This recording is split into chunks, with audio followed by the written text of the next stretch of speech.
साथियों नमस्कार। आपका भाई बेटा विधायक नीरज शर्मा, NIT 86 फरीदाबाद।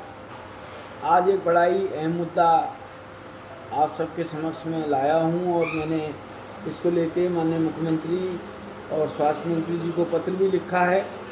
पूरे हरियाणा में लगभग 46 लाख से ज़्यादा आयुष्मान भारत के तहत लोग पंजीकृत हैं। 2011 में सेंसस हुआ था और 2018 में ये स्कीम लागू हुई, जिसके तहत परिवार के प्रत्येक सदस्य को 5 लाख रुपए तक की मेडिकल फैसिलिटी दी जानी थी।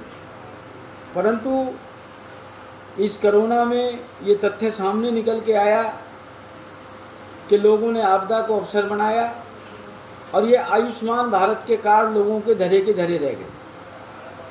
सरकारी अस्पतालों में तो इनको लिया गया, वहाँ वैसे ही ज़्यादातर इलाज निःशुल्क होता है और फरीदाबाद में टोटल 29 अस्पताल इसके तहत पंजीकृत हैं, जिसमें से 7 सरकारी हैं, 23 प्राइवेट हैं।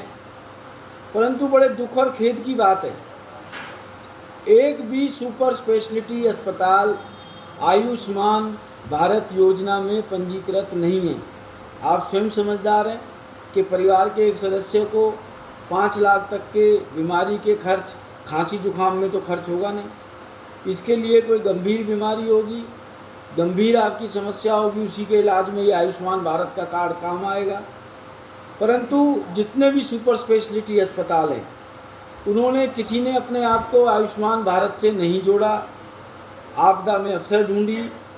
मैंने सरकार को पत्र लिखा है कि जिस भी अस्पताल को आप लाइसेंस दे रहे हो, जब ये सरकार ने, भारत सरकार ने, हरियाणा सरकार ने आयुष्मान कार्ड चालू किया है, तो हर अस्पताल को इसको मानना चाहिए, क्योंकि एक तरफ सरकार दावे करती है कि इस कार्ड के थ्रू आप कहीं पर भी इलाज कर सकते हो, ये पोर्टेबल है। दूसरा, आप कम से कम जिन अस्पतालों को करोड़ों की ज़मीन कौड़ियों के भाव में दी है, उन लोगों ने भी इसको रजिस्टर नहीं किया है। इन्हीं सब मांगों के साथ मैंने सरकार को पत्र लिखा है और मुझे उम्मीद है सरकार इस पे संज्ञान लेगी, जैसे पहले भी मेरी बातों पे संज्ञान लिया।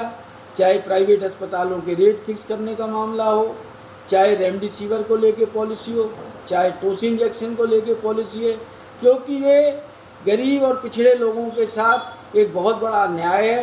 क्योंकि आदमी इस कोरोना काल में देखा गया, हमारे पास कई समस्याएं आई। जब हमने इसका सर्वे किया, पता किया, तो मालूम पड़ा कि ये है ही नहीं रजिस्टर्ड अस्पताल इस आयुष्मान कार्ड के अंतर्गत। और मैंने सरकार से एक मांग और रखी है कि जो अस्पताल आयुष्मान भारत कार्ड को अपने यहाँ लेता हो, वो अपने यहाँ एक बड़ा सा बोर्ड लगाए कि हाँ, मैं आयुष्मान भारत में पंजीकृत हूँ। जो नहीं लेता हो वो भी बोर्ड लगाए, क्योंकि मरीज के परिजन हड़बड़ाहट में उनको बड़े अस्पतालों में ले जाते हैं।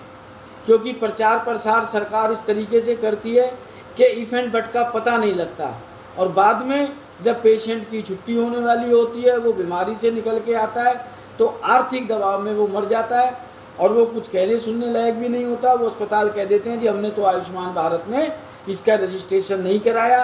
अगर जो अस्पताल के गेट पर ये बोर्ड लगा होगा, तो जो भी बीमार व्यक्ति है, उसके परिजन उसको वहीं लेके जाएंगे जहाँ पर ये आयुष्मान भारत का कार्ड चलता हो।